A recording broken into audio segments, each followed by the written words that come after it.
bringing to light the coming persecution, resisting the globalist tyranny and autocracy of the Party of Davos, and defending the American Republic of political liberty and the freedom of conscience.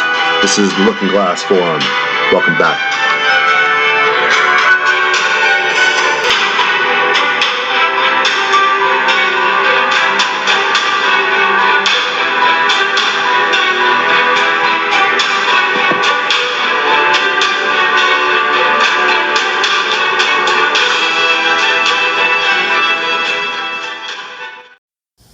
So we're welcome back, Looking Glass Forum.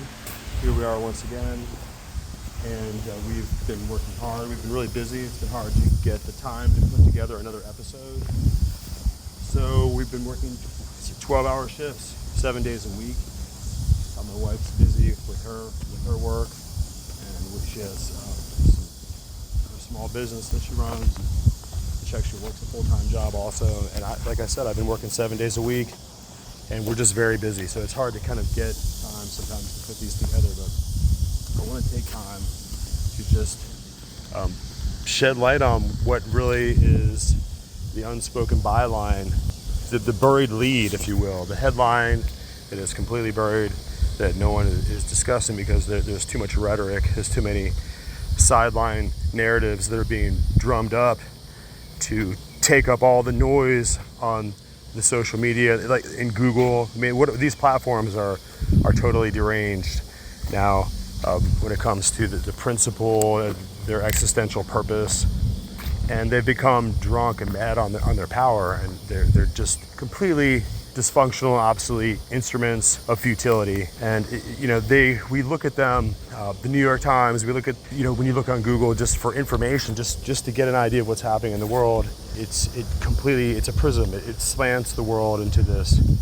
horrifying and really fictitious worldview. So it's a system of propaganda that we're really trying to face down. We're trying to break through. So that's where National Pulse comes in. So everyone's been talking about it, War Room, and everyone's talking about Raheem Kassam and Natalie Winters and what they're doing, and it's really having this tremendous effect. So we have to talk about the issue with Peter Daszak, and so I want to get on the story before it really gets to be where it's too late, because we're really bringing this information out now, and it's Peter Daszak was ultimately fired from his job with the United Nations, where it was kind of incestual, where he was chosen to be one of the arbitrators of adjudication and doing the rundown of the investigation of what exactly happened with the COVID-19 epidemic. And at the same time, Peter Daszak was one of the sole proprietors, one of the actual people instrumental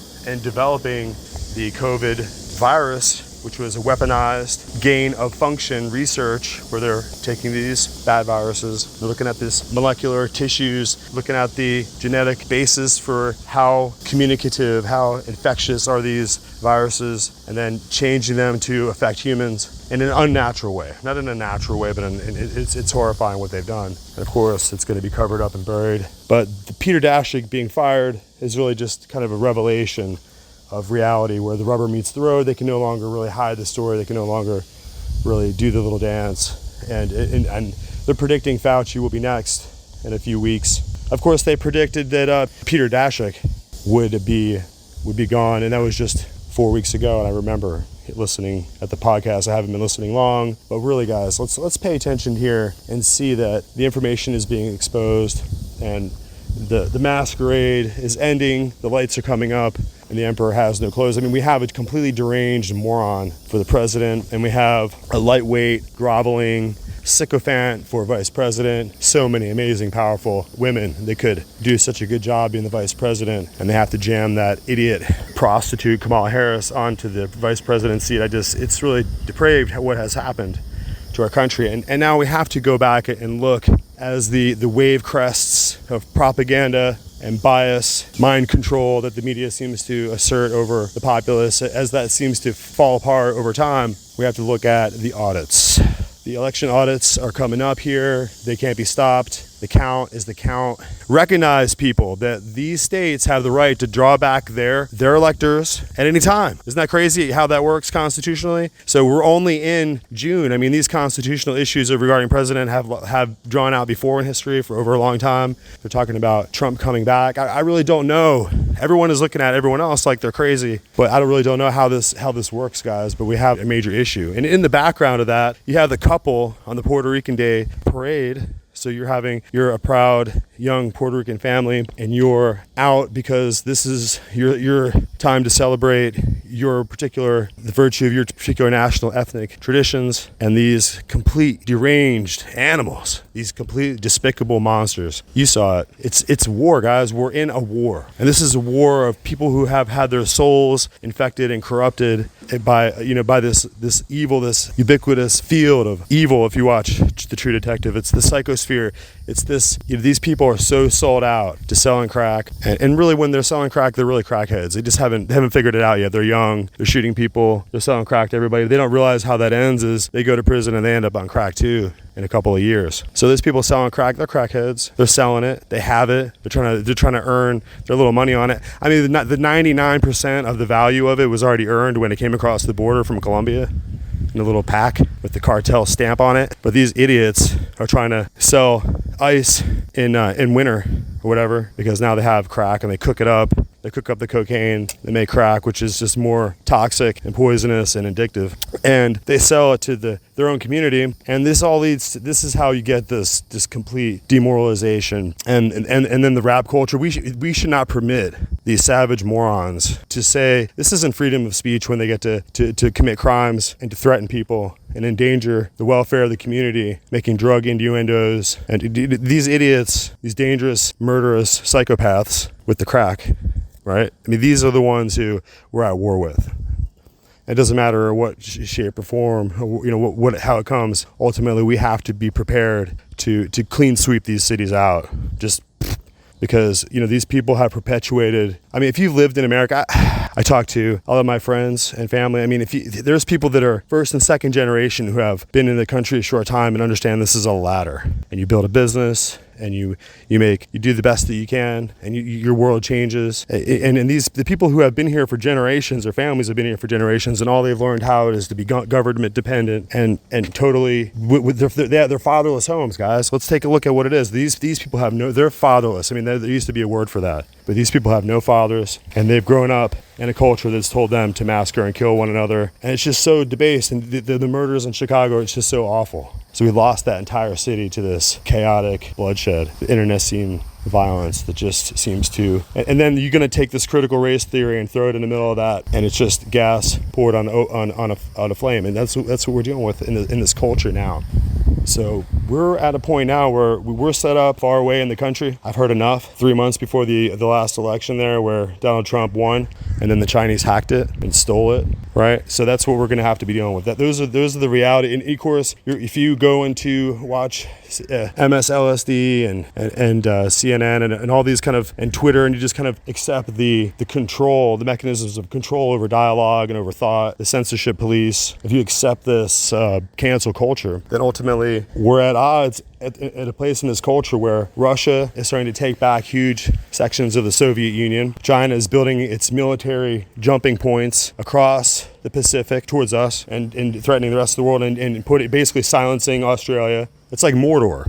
It's like Lord of the Rings and Mordor, guys. That's what we're dealing with. So it's a horrifying situation to be having this civil strife, but it's so well engineered. And these kind of philosophies like Heidegger, Hegel, Marx, and if you don't know what any of those terms are, you should just go to a different podcast. Okay, you're on the wrong one. But I mean, those are just several names. Rousseau. I mean, those are just people that French and German Illuminatists that were connected with the Illuminati for sure. Without any, that's we've already kind of talked about in these episodes, and we'll talk about more. But these were men who created really sophisticated idea viruses and ideologies that control the populace because they're easily controlled. And you give them these notions, and they're just really sloganeering. It's really ultimately the sophistry of their demagoguery is really profoundly well engineered. That's what it's all about. So when we go back and look at Karl Marx, how he was over there in the Museum of London being tutored by Peter Becks, right? He's a SJ, right? So that's where, Marx didn't come up with all these ideas on his own. He was just somebody who was there, who was open to being used by, the ideological livery of Rome. So let's just make sure that, let's recap. So at this point, we've discussed Albert Pike and his creation of the supernal Palladian right, which was the order above 33rd degree and above, that really were the princes and nobilities and the money powers and the contracting authorities of Europe, who were really trying to figure out how to get their colonies back, how to get their territories back, how to get all their human resources back.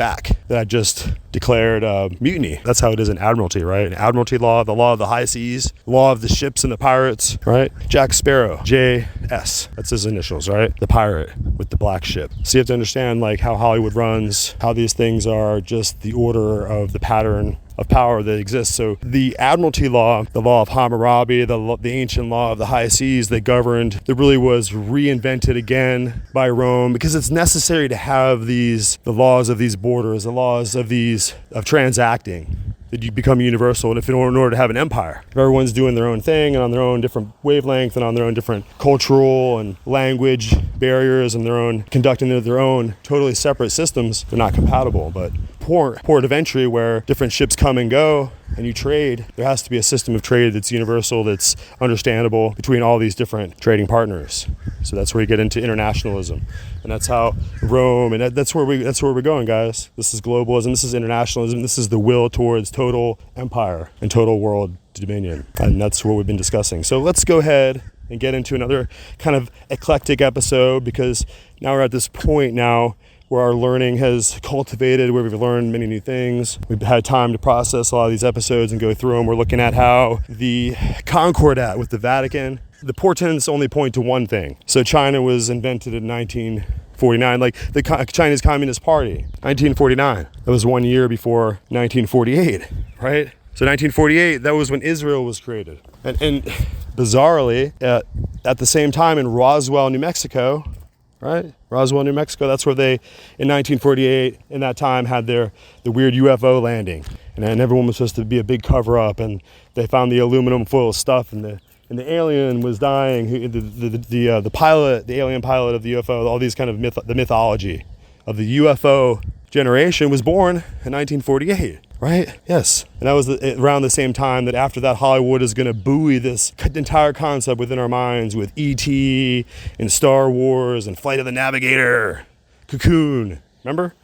All those movies that introduced this idea of the alien world, the UFO, the Martians or whatever. So these ideas were implanted in our minds early in the 70s and 80s. And everyone can say, well, of course, there has to be life out there because there's so many planets. There's got to be a galactic council like Palpatine, and that's what happens here. People nerd out because they've been taught to expect this idea of, and so let's go back and we'll have to rewind and do some more episodes, but you have to remember that the jet engine was created by the Nazis when they had a tremendous technological advantage over everyone else.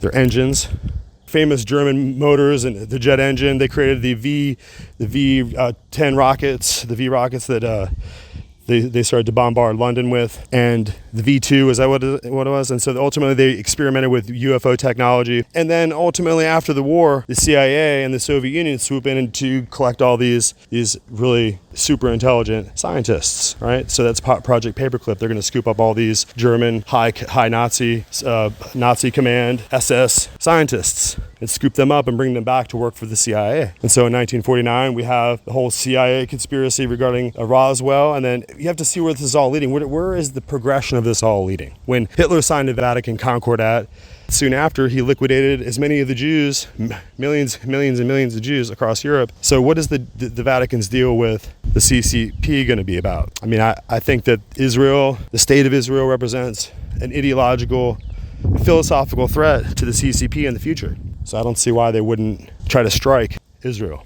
That's what you're dealing with. The dragon, the great red dragon in the east, is a threat to Israel, because Israel is controlling the market of internet security and internet technology in ways that the West, we're kind of dependent and reliant on them in so many ways. And so they're our closest and tightest partner, and they represent the power of democracy and a free people in that region. And it's a problem because that region cannot be a Muslim stronghold and a Muslim caliphate with an Israeli state.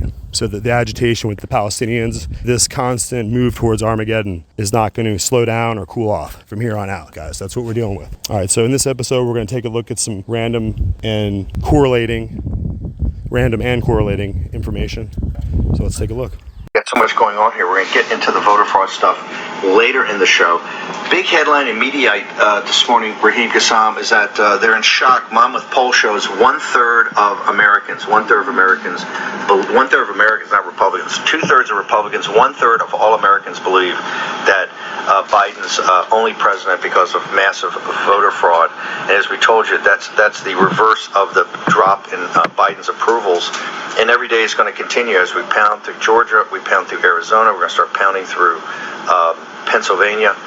And what do we say? Here's the theory of the case. The theory of the case is continue to pound, show receipts, right? Show what exactly happened on November 3rd, 3 November, and Biden's approval ratings will drop. They'll get into the 40s. You'll get a 4 handle in front of it, and then eventually you're going to get a 3 handle in front of it, and there's not going to be Puerto Rico and Washington, not going to be states. You're not going to have 50 judges on the Supreme Court. All the radical nature of all of this is going to stop, like the federalization of our elections is going to die today. Not because of Kristen Sinema and Joe Manchin. There's 15 other Democratic senators hiding in back of them. Everybody knows that. It's the open secret in this town. We can stop the program by focusing on 3 November. We can stop the program by focusing on 3 November. What do we say? Get to the bottom of 3 November, get to the bottom of Wuhan lab, and we got massive news on that we'll turn to in 1 second. But I also want to remind everybody, in Pennsylvania, Wolf, the governor, because of his handling of COVID, but also because of his handling of the voter fraud, his approval ratings now, guess what? Magic number, 39%. Good things happen when these radical Democrats' approval ratings drop to the mid to low 40s to the high 30s. So we've got a lot of work to do. We're going to be maniacally focused on it. And the mainstream media is trying to bring up all the circus thing about, as we told you, the servers in Italy is nonsense. The gun battle in Germany is nonsense. I'm sorry if that hurts your feelings, but we're in the real world here of getting to the bottom of 3 November and what that means. And like I said, the constitutional issue, firestorm of the Constitution, that's all to come. Do the day's work on the day it's appointed, and that's what you got to do. We're going to have Peter Navarro here in a few minutes as co-host, because I want to pivot now to really, on the other thing, get to the bottom of the Wuhan lab situation. I'm so proud of my former editor-in-chief of Breitbart London that Nigel Farage says we would never have had Brexit if we did not have Breitbart London, and we wouldn't have had Breitbart London as the powerhouse it was if we did not have Raheem Kassam as the fire-breathing editor that really tore through British media to become a platform for the Brexit movement, for the sovereignty movement, and was really rose to power because of, guess what, the migrant crisis of 2015, when the globalists led by Angela Merkel opened the doors to Europe to let the migrants in from the Middle East, for the situation in Syria, fed through by Turkey. And that changed the face of modern politics. It began the rise of the populist movement, and really the nationalist movement in Europe changed everything. Raheem Kassam was the forefront of that. He started National Pulse, and he brought in a couple of young reporters. And really, and I've said this time and time again, I consider myself a pretty good judge of horseflesh, right, in this area. And I said at the time, and this, I didn't know she was a sophomore at the University of Chicago, and this was her side hustle, right, her side gig, Natalie Winters. Massive news yesterday, and ladies and gentlemen, this is how narratives are built, okay? And this is how you fight back.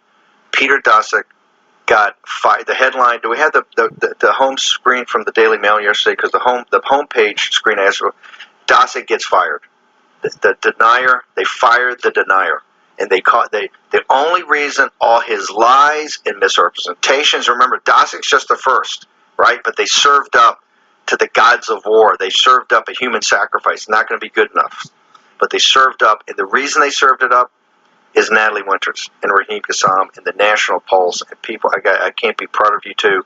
Obviously, we're not going to rest on our laurels. We're going to talk about what we're doing, go forward. But first, walk us through how we got to a place that Peter Daszak, who was lionized by global media, lionized, and by the way, Leslie Stahl, you should be ashamed of yourself. You should come, Leslie Stahl, at 60 Minutes. You guys are a group of clowns and buffoons. Leslie Stahl, the great Leslie Stahl, should come, and you should follow Natalie Winters around for a day or two. And your production staff, the 200 people you got on the staff over there, you should come around and follow her and actually sit there and learn something. Learn what an investigative report is about. That interview you gave with Dosick, and boy, we got to play the next couple of days, that was embarrassing. You were like a junior high school kid late with their term paper that had to, go ask a couple of stupid questions, kind of sit there and bat those eyes. You're a buffoon. You had a global stage to rip this guy's face off on just the facts. You gave him a pass and actually perpetuated this, right? Also, the things these global corporate media's got to worry about, lawyer up. The class action suits and the class action suit lawyers, they're already worried, they're beavering away right now. The liabilities you guys have at CNN and MSNBC and the New York Times and all of this CBS is going to be massive. Not just the blood on your hands for suppressing this information, but because I know that doesn't matter. You don't care about people. But more importantly, the liabilities, and it's all coming. And people say, "Oh, Bannon, you're just crazy, just more talk." Peter Dosick has been fired. I want to turn now over to Raheem Kassam, Natalie Winters. Guys, take it. Well, the first thing I want to do is say, look at the date today. It's a day before the 5-year anniversary. Oh, tomorrow's the 5-year anniversary. We have to have our special tomorrow. Of June the 23rd, 2016, when we, united with one voice, decided to leave the European Union. And look at the trajectory of the world since then, and the fallout since that. Obviously, you had President Trump, and we heard from President Trump at the beginning of the show. But really, what's more important is you've had this rise of. I'll call it what I really truly believe it is. It's not just a bureaucratic class. It's an evil class. It's a class of people who don't believe that... What did we talk about yesterday? I said, Fauci goes on that podcast, he says, I had to lie because people would have been buying up the masks. It's this class of people who really don't understand the Americans. Expert class, the managerial They hate Americans. They underestimate Americans. It's the same people as sit in the European Union. I wouldn't say it's just Americans. They hate working class and middle class people. They think that they're the betters, and you're just a bunch of drones, right? But the Faucis and the Dashicks of the world, despite Dashik coming from Wolverhampton or wherever he came from, these are the American equivalents of the European commissioners, right? These are the people who 100%. Think that the decisions need to be taken as far away as possible from the ordinary man, from the common man, from the working class man, from the family unit. And look at the fallout we're seeing as a result. Natalie, full credit to you for honing in on these people and seeing them for who they are, and relentlessly going through. We don't do opinionizing on this stuff. It's all fact. It's all matter of record. Real quickly in a minute or two, tell the audience.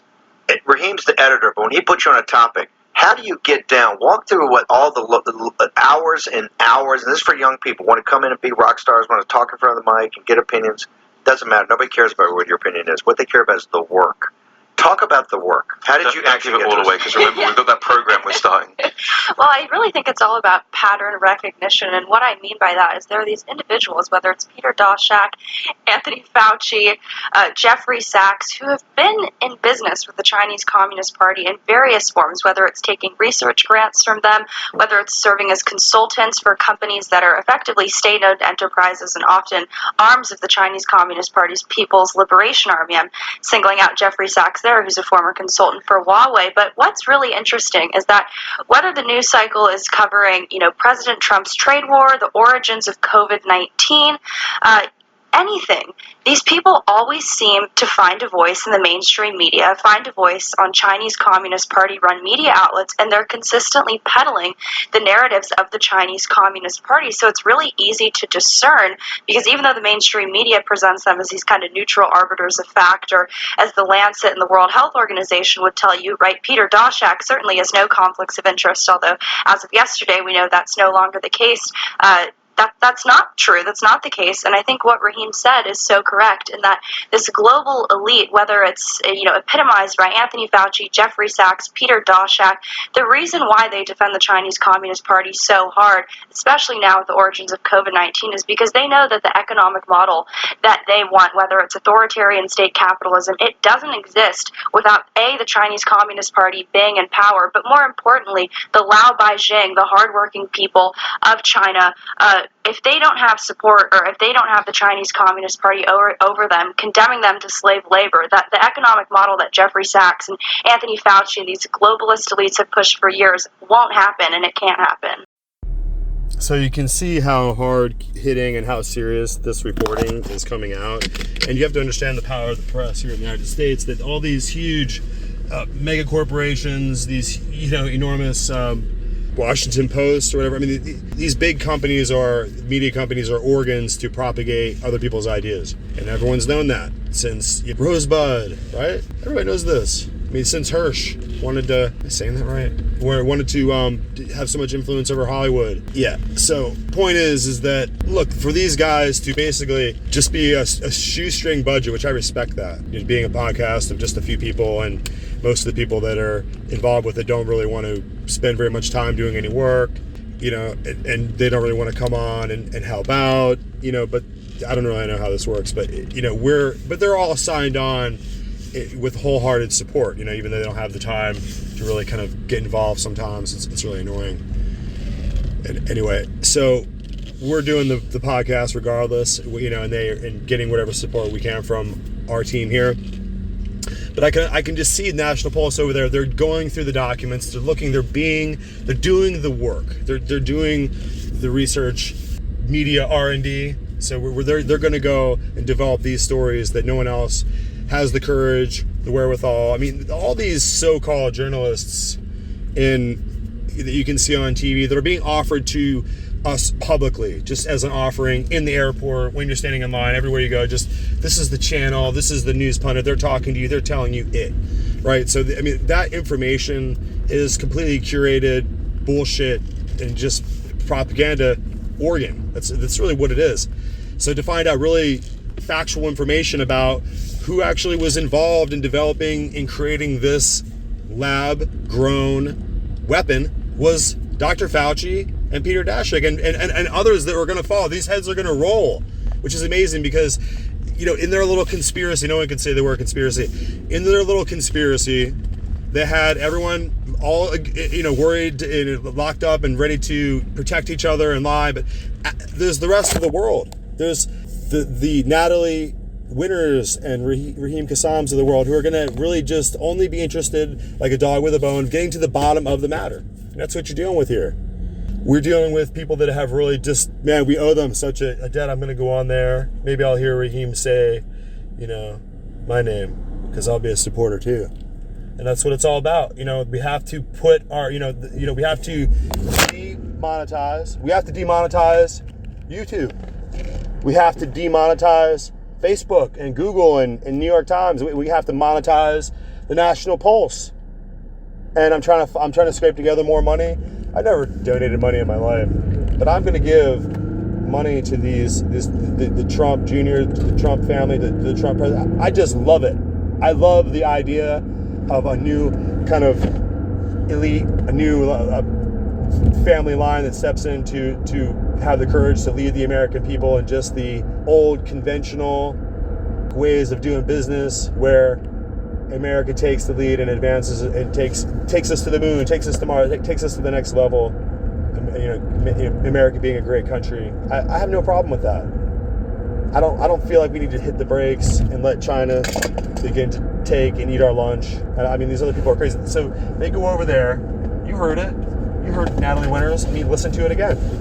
And I'll add the link here on the podcast. But if you just look carefully, the whole entire record of the fact that people within the government paid a Chinese lab to create this virus, which apparently Fauci pulled the trigger on it and executed without the Trump administration knowing.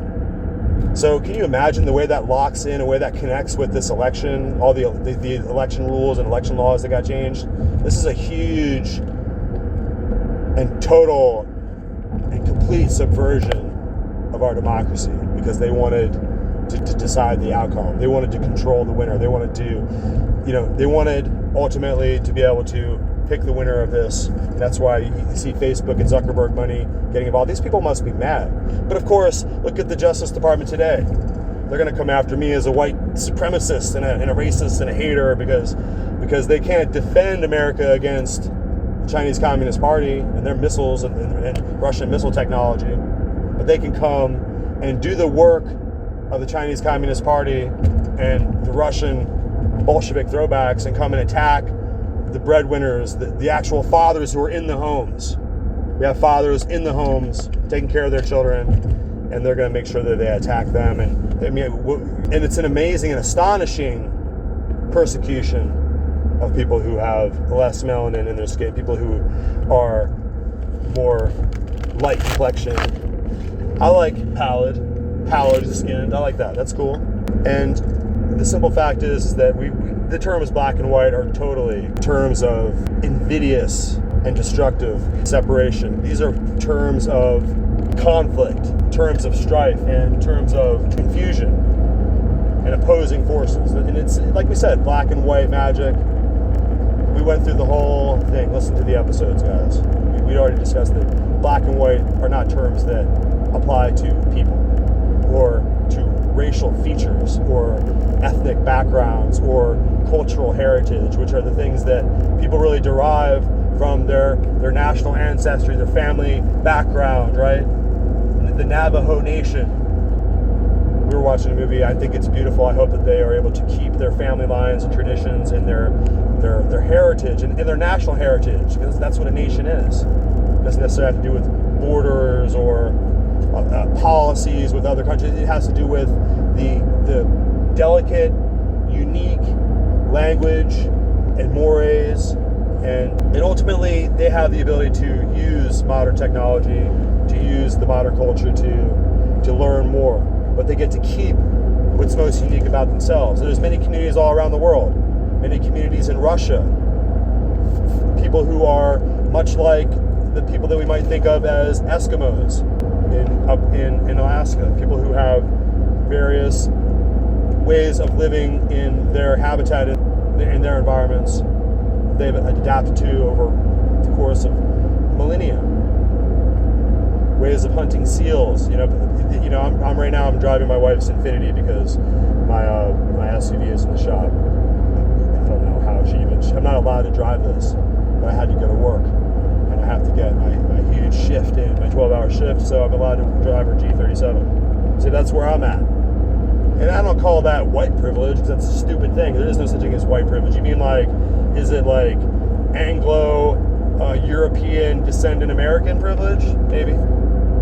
That's stupid. That's irrational and erroneous too. It's not that. But what I have is very easy to define. I have American privilege. Because if you're an American and you live in this country, you have the opportunity to start from nothing and to be able to help your wife pay, or mostly pay off yourself, a G37, an Infiniti. You ever drive one of those? You should try it. It's remarkable. It's astonishing how amazing that they can design this machine. Okay? There's other people in the world that might never even get a chance to ride in a car alone. Maybe they got to ride on the tailgate for a while, or got driven back and forth to a job in the bed of the pickup. Didn't even get to get inside the vehicle. Didn't have AC anyway. I mean, these are different parts of the world. I mean, imagine. We're educated in America. It gives your imagination the myriad ability to place other times and places what other people are doing right now to survive. What they're doing in their different unique heritages and their unique traditions in Africa, in the Sudan. People are there, they're thriving, they're surviving, they know how to do it. I don't know how to do it. I know how to drive my wife's G37, and I'm a commercial electrician. I'm like highly educated, highly talented. You see what I'm saying? So I'm a technical worker or whatever. And, I'm just taking my place here in the world. I'm relying on the value of my Federal Reserve notes which are devaluating before our eyes as the prices skyrocket because of this. It was going to happen. They can blame, but even Trump, I mean, he did what every president before him did, which is just raise up the debt even more, borrow even more money, take us even farther in to the hole of borrowed debt, because we're not trading our own notes, because we're not trading our own money. We're not trading our own currency. We're not trading our own value that's represented by that money. The money that we're trading is Federal Reserve note money. And Federal Reserve notes, even though it sounds governmental, and you've been through this stuff, you're educated, you know this. The Federal Reserve System is not a part of our government. It's a separate banking corporation, a private interest, who has provided America with all the debt notes and all the borrowed credit that we would possibly need printed out on our money press. But it's a huge credit card, guys. It's not our money. So let that sink in. You need to put your money in things that retain value. Can you buy a Picasso? Because what will happen is the Picasso will go up in value because the Federal Reserve notes you took to buy it are going to collapse. It's going to be a terrible market correction. It's a huge bubble. That's what it's all about. So that's why we're out in the country. We're looking at this, how to put our little nugget of value that we can get together and put it into like some farmland. That's what we're going to do. We're going to farm. We're going to do chicken farm. We're going to have right there at our disposal the resources we need to at least try to survive. But if you rely on a debit card and a Publix, it's not looking good for you. Just saying. And I don't want to double guess, second guess, but like I said, we're in a position now to listen to these signs and to pay attention to what's happening here. The federal government, these people, these Fauci's, these Jesuit operatives, or whatever the hell is going on, they don't have any interest in being held accountable. And it makes me think that there is more programmed New World Order control, globalist, lockdown stuff coming. So let's take a listen. We have to take a listen to our go-to reference that we rely on so many times, and that is Geopolitics and Empire. We're going to listen to them, have some discussion here about this exact topic. Yeah, and so let's get into that series that you've done on the green climate lockdowns. It's even appeared on prominent and popular alternative media, independent media channels who have showed it as well. And so, for people that have been paying attention, this has always been the plan of the elites regarding this green agenda. I taught a course, Environment and International Relations at university, and you go back decades, into the 1980s, 70s, 1960s, and they're talking about it, right? This has been in the cards for a long time, and we've finally gotten to the point where they're implementing it now, or they're trying to implement it. It seems that COVID lockdowns have served as the training wheels for what is to come. And in the past few years, we've been seeing an increasing number of op-ed publications and think tank reports openly suggesting the need for climate lockdowns. And I would want to reference the past guest that I had on. He's really great, CJ Hopkins, who this is obvious, but no one has mentioned this. He said that lockdown is a term specifically meant only for prisoners in a prison. And so it seems our governments are openly flaunting in our faces that we have all effectively become their prisoners. And, it's kind of like you mentioned deplatforming. It seems deplatforming serves the function of sending a prisoner into solitary confinement. So, take us away. Where would you start when talking climate lockdowns?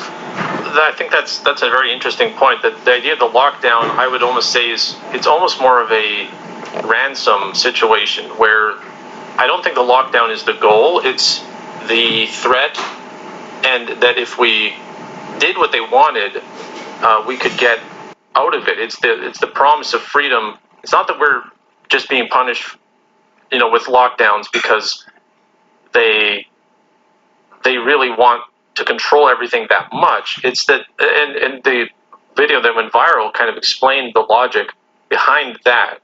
I found an article on the World Business Council of Sustainable Development website, which is not a very well-known, it seems. But it was talking about how the climate lockdown is going to serve as basically a cudgel, a threat to make sure that capitalism is basically the Great Reset. That's the easiest way to talk about it. The Great Reset needs to happen, or else you get climate lockdowns. And what it says, like right here in the article, it says, under a climate lockdown, governments would limit private vehicle use, so you don't get to drive your own car, ban consumption of red meat, which surprises a lot of people, impose extreme energy-saving measures, which could mean anything. It could mean just cutting your electricity entirely. And fossil fuel companies would have to stop drilling. That's how extreme they're talking about a climate lockdown. If that happens, you can expect to see those things. And that's why it went viral. That's why it's shocking a lot of people, is the idea that we could go from the COVID lockdowns, which people already consider to be, world-changing, we're going to remember this the rest of our lives, we lived through this terrible thing, to not being able to eat red meat by government dictatorship. Like, not just health experts advise you to do so, it's going to be banned. The private vehicle use is going to be banned.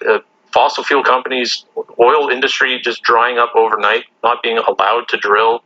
It's such an insane proposition. Then the last part of this paragraph in this article says, to avoid such a scenario, we must overhaul our economic structures and do capitalism differently. And capitalism is underlined there to a hyperlink to a different article that this person wrote for The Guardian, saying that COVID-19 crisis is a chance to do capitalism differently. And the woman that wrote that is Mariana Mazzucato, who, again, most people wouldn't have heard of, but she is the chair of the World Health Organization's Council on the Economics of Health for All. So that's a big mouthful, but she's the actual chair of a World Health Organization Council. So she's not just a random intellectual or academic. She's the leader of several different things, different councils in Sweden, South Africa, Argentina, Norway. She's part of all these advisory councils. And so, yeah, she has a lot of weight, and that's why she's being hosted on this World Business Council of Sustainable Development. All the major, even though they're talking about how they would shut down the oil industry, BP and all the major oil companies are part of this. DuPont, Dow. So, yeah, that's what surprised me, is that it seemed like this was an anti-oil company that wants to reinvent capitalism, but all of the biggest corporations are part of it, and they endorse this view somehow. So, how do you wrap your head around that? Like, what kind of collaboration or partnership could this possibly be, where they themselves are saying we need to reinvent capitalism, or else we're going to have these climate lockdowns, this dark ages neo-feudalist nightmare? That to me was what sort of rang the bell, and I said I had to try to tell people about this particular agenda, because it seems to eclipse everything that's happening right now if it does come to pass. And as you mentioned, like we can look at each of those points, like the no red meat, the transportation, and for people that aren't paying attention, this is happening in real time. Like, I'm seeing it, feeling it, and experiencing it myself. And I can give some examples. For example, as you said, the green agenda literally wants us to live like medieval serfs. They want to ban mobility. The use of private vehicles, limit our energy resource use, take away red meat. And so, using food as an example, the monopolists like Bill Gates are buying up all of the agricultural infrastructure, like farms and trains. This has been in the news in the last few months. He's now the largest agricultural landowner, Bill Gates, in the U.S. He just bought the biggest stake in this Canadian railway, which I'm pretty sure there are plans. This is again reported. People can check it out, to connect the Canada, U.S., and Mexico through the rail, and they own all of the GMO food, and they're using the pretense of viruses everywhere to cull many different kinds of animals. It's all over the news now, all over the planet. you're hearing all these different types of avian flus, bird flus, and they're calling millions and millions of chickens and other sorts of animals. Minks, things like that, things that I wouldn't even have guessed were being farmed. Yeah, it's bizarre to see the level of which they're cracking down. But it obviously, see, this is where it gets into the narrative side. The narrative that everybody is being subjected to is pandemic. And that's a smokescreen for all of the much deeper underlying structural sabotage, really, is what's going on. Is that all of the underpinnings of what we consider to be normal are being sabotaged while we're being aggressively disrupted by a pandemic lockdown and all of that rhetoric, the vaccine thing, all of that kind of stuff. So while people are being just overwhelmed by fear-mongering on an issue that really, it is serious, and especially, to what's happening with vaccines and the fight over that is serious, but it's also obscuring a lot of even more dangerous rhetoric about what happens next as the pandemic lockdowns shift into a climate lockdown. I don't know if you saw this, but I believe it was Project Veritas was talking to a CNN reporter who, and this might have been back in like January already, saying that people are getting tired of the pandemic. It's not getting that good of ratings, and so they predicted already that they were going to shift to climate after the pandemic, and that was, they could pivot to that and they could keep that going for as long as they wanted. And so right now, from what I'm seeing reported, is essentially engineered famines being created as we speak, and food shortages that are going to skyrocket the price of things, put a lot of farmers out of business, and then every time a farmer goes out of business, their land gets sold. Somebody like Bill Gates can come in, take it over. It's that squeezing them out of the market, taking over agriculture and ranching and meat production and all of that, all in the name of this green movement that is just sort of this all-consuming force right now, but not in the narrative, not in people's minds. It's a very harmless environmental thing still, and especially in young people, they don't realize how sinister and ambitious the green movement actually is. So, where is this all leading to? We have to just be analytical, because the framing of these different news articles and video clips and the dialogue, these discussions, lectures, this information, it's informing you. It's forming you within. It's forming within you a new way of understanding and seeing the world, with more capacity, more pixels, more pixelation, more dynamic color in the historical outlook with which you see yourself, your time and place. America is in a revolutionary state. It just always has been. It's built to be a turning and revolving wheel of change.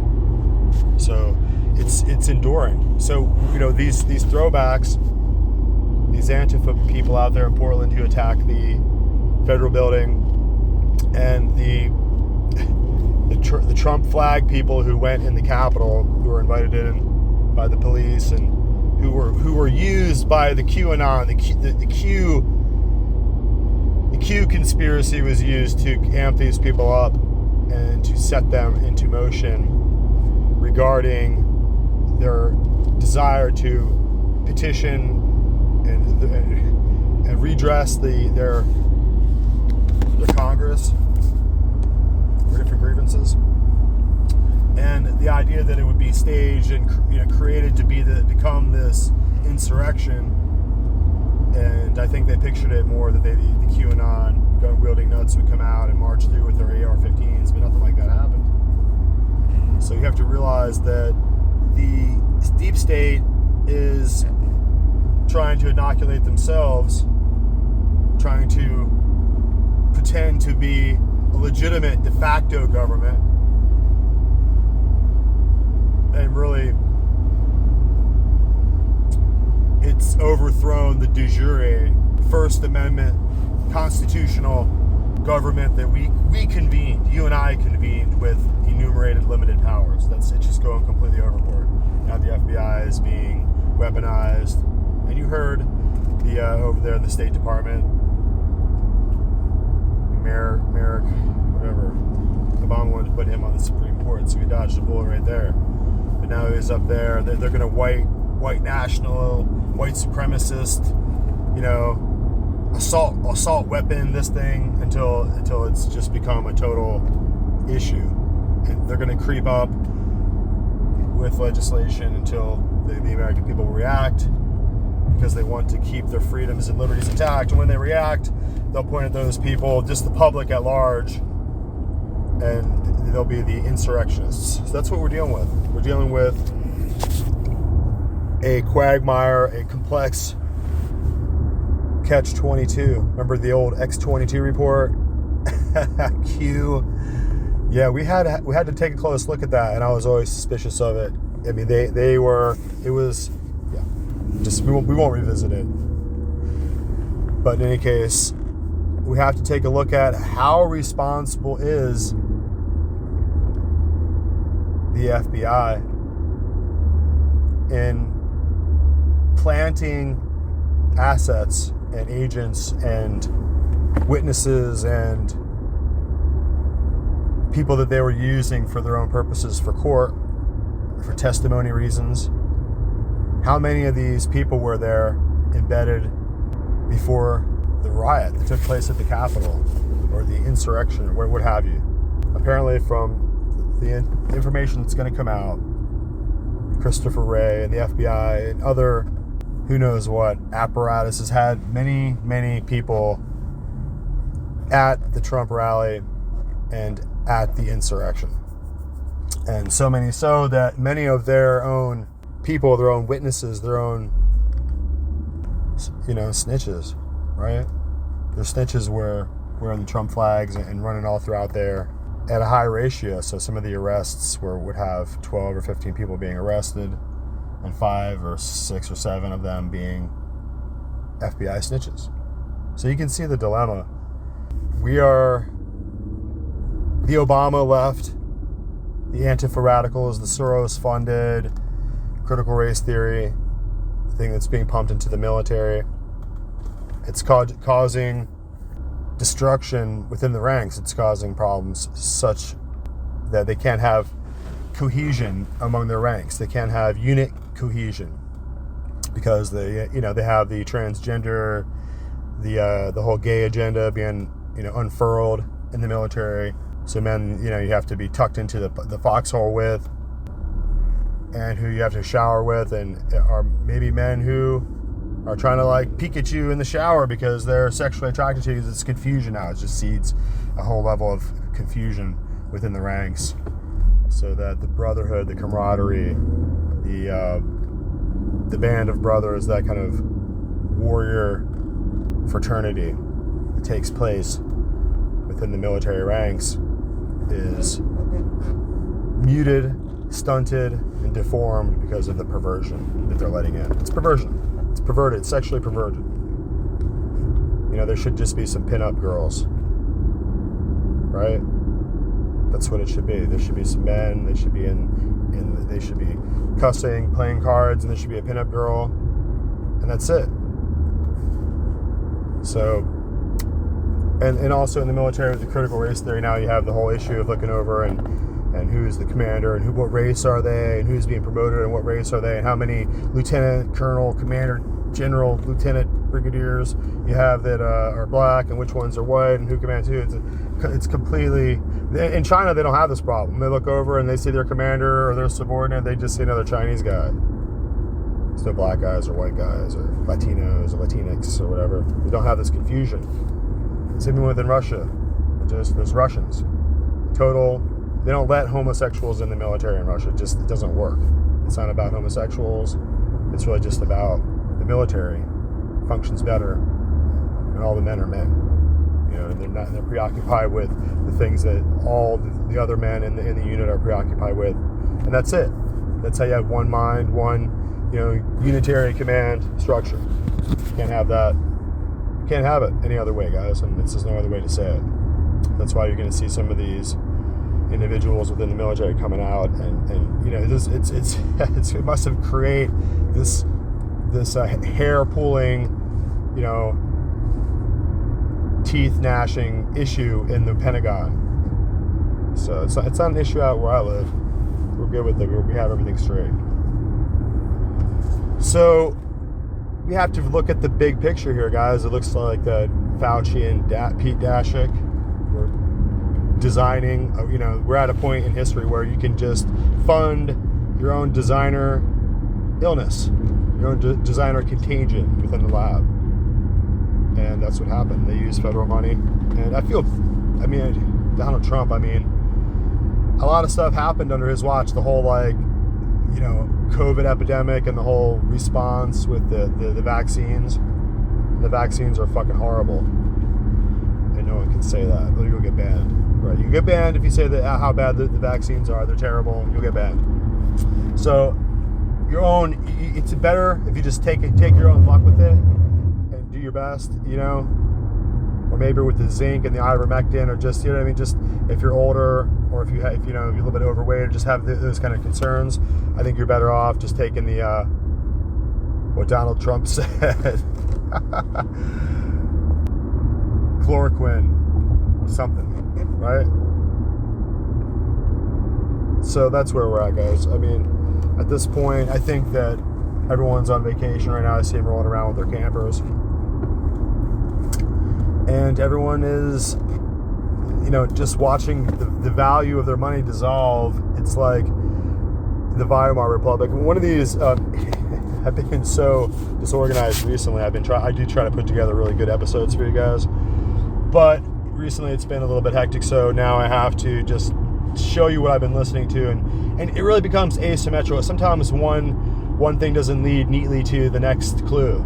Sometimes the people's perspectives on things are very wide. The variances between people's life experiences and world travels and the things they've seen are very, you know, I always think I can get back to these episodes, and I try to remember where these parts are at, where I can use the reference point of other intellectuals and other, you know, people that I've read, and just make a point out of what they're saying to add to educate and teach us more about the wider picture, where they're moving us to.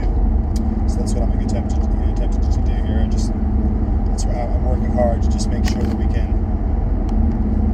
see it coming, and know how to respond. I mean, my wife lately has been just filling up water jugs. We have really good spring water, and she's been filling up the jugs and just using, you know, just instead of throwing away empty containers of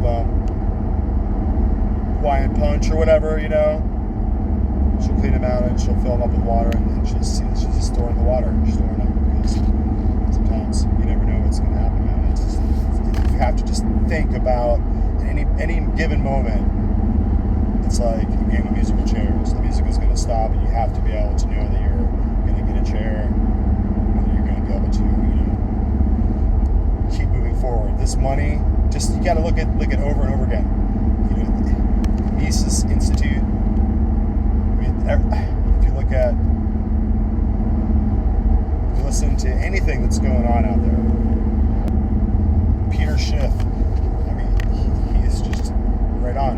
I mean, the timing of it is a slow cooking thing. It's a slow bake. So as the pressure continues to tighten, by the time, you know, you try to really make an effort to, you know, save yourselves or get those final resources that are so necessary, we're all going to find out, no matter how rich we are, you know, the extent to which we can survive a total downturn, a total collapse, a total deflation, inflation spiraling. Who's going to be able to employ people when no one can afford you, and it's $8 a gallon of gas, and you know, those are the kind of threats that this Biden administration puts us all under. It's the danger that we're all under. It can't be changed. It can't be helped. We have to recognize that these leftists are only interested in bringing this thing in. That's why they have this Sustainable 21, this sustainable development, where everyone should live in communes, and of under 30,000 people. Yeah, that's they're going to make cars illegal because the economic infrastructure and trucking apparatus that fuels these lines and allows this whole system to sustain itself will be broken down to where private car usage will be eliminated. You're like, man, that couldn't happen, Sean. You're just a crack buddy.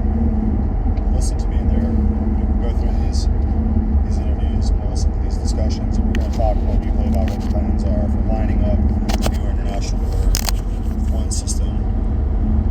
And that's why you can see that the European Union represents the will of the imperial proclivities of Rome, who has organized its papal states once again after Mussolini, after the Lateran Agreement, get back some of their papal power, and to get back their 140 acre or whatever it is Vatican state there that's now a nation and a kingdom and a country and a state all within its own 150 acre lot there.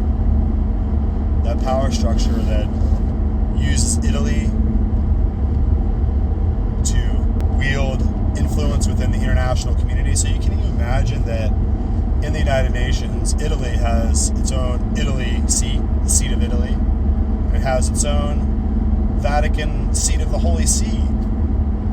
And then really it has the united power of the European Union. So all the European Union delegates are really combined into one fist, one conglomerate within the United Nations. They really use the euro, and the euro has the Pope's face on it, right?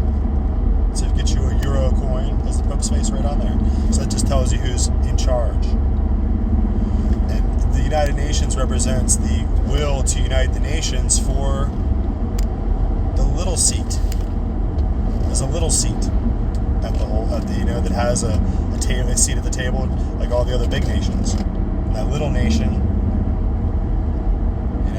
that wears that little pointy hat, that guy, his pretensions to becoming the governor of the world.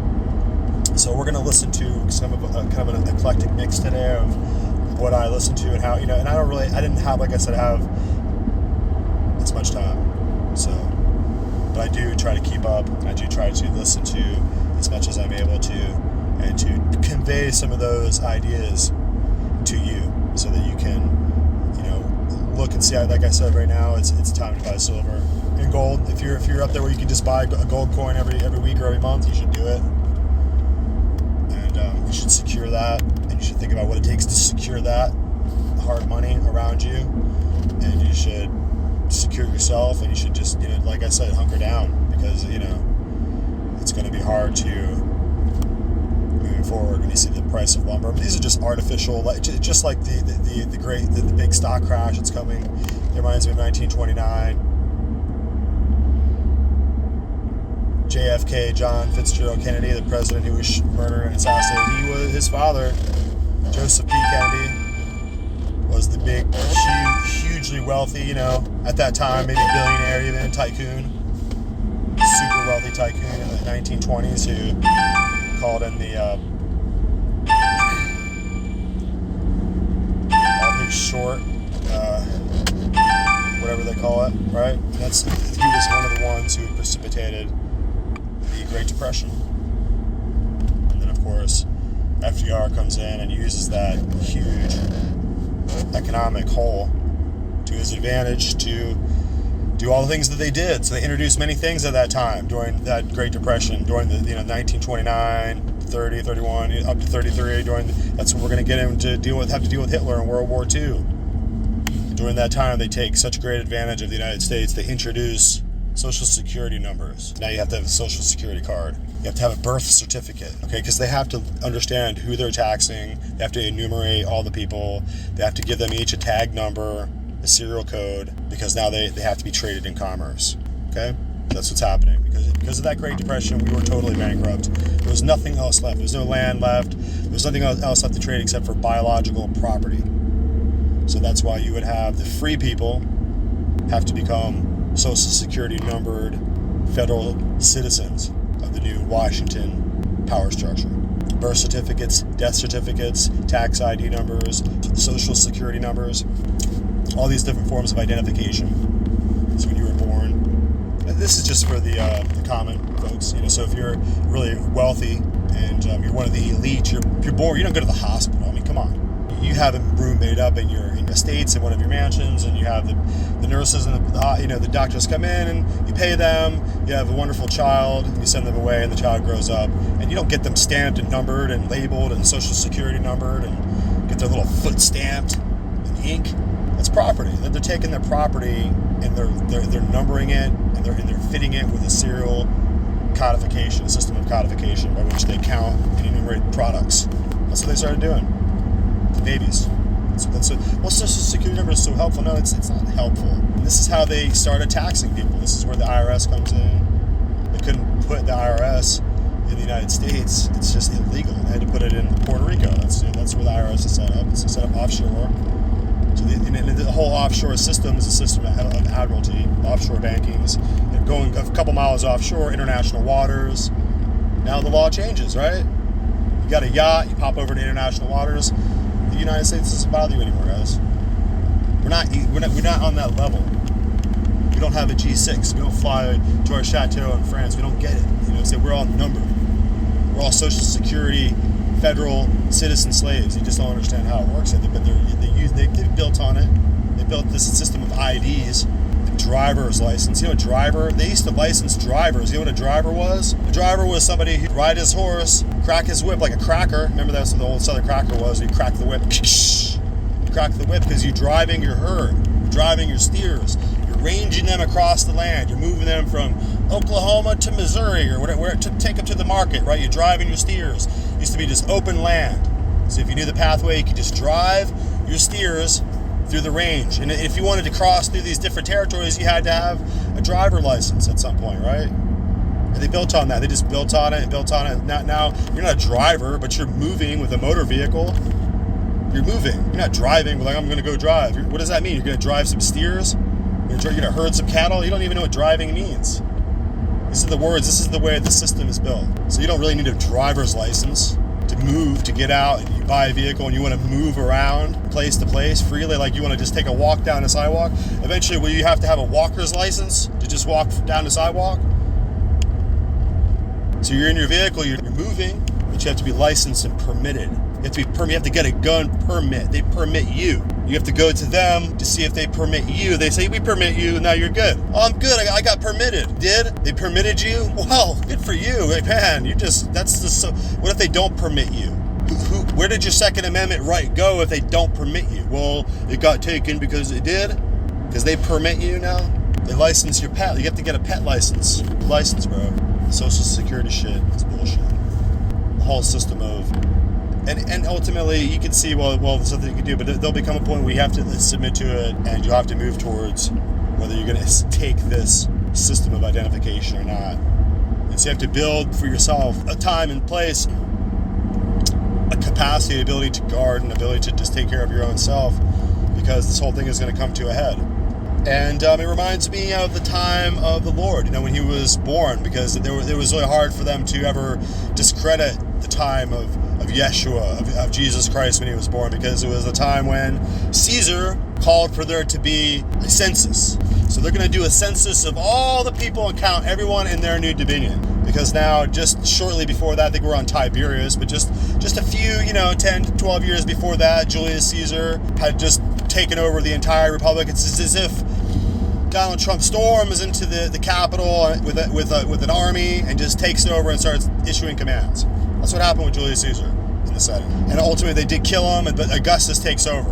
And then somebody takes over after them. And we get to this point where in this tyranny, in this progression, in the series of tyranny, serial tyranny here, where Caesar decides he's going to command for there to be a census. Everyone must go to the place where they were born and be registered and counted and taxed.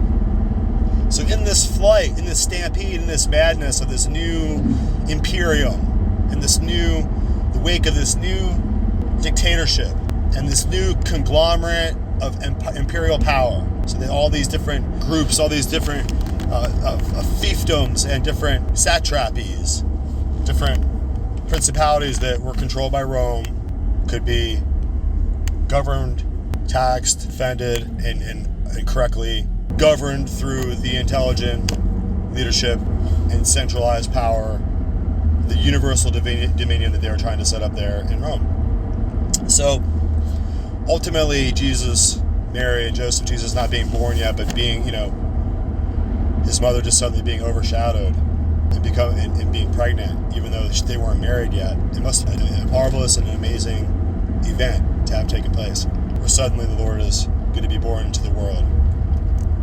And they had to return to Bethlehem. They had to go back to be counted. And it's in this mayhem when King Herod attempts to kill Jesus Christ. So these events, King Herod going to Rome, the Romans coming to deal with King Herod, him being their puppet there in Judea, the prophecy, the attempt to kill Jesus Christ. Mary and Joseph flee to Egypt to be out of sight, to disappear and hide. All these events are not things that can be hidden from history. And then when Jesus is a man, he reappears in the historical stage. Pontius Pilate is the governor. And all these events, all these histories, all these different discussions are recorded by Pliny and Josephus, different historians of the era record these events, describing Jesus Christ. People widely maybe thought that he was a magician or a sorcerer. So those are that's the affectation that their pagan minds, with which they can understand the kind of the stories and the events surrounding this person's life. So when he was suddenly killed on a Roman cross, the whole history and the whole power and unstoppable progression of Christianity would begin to take place, and that would be the end of the Roman Empire. But it also would be the beginning of the Antichrist power, which would take on the old Roman pagan system and would ultimately use it as a way of manipulating and controlling the imperium of government power, the need for people to carry on their pagan customs, the superstitious rites, their pagan holidays. Those are all things that need to be taxed, need to be orchestrated, need to be conducted. The ritual priestcraft, the pagan priestcraft of Rome didn't go away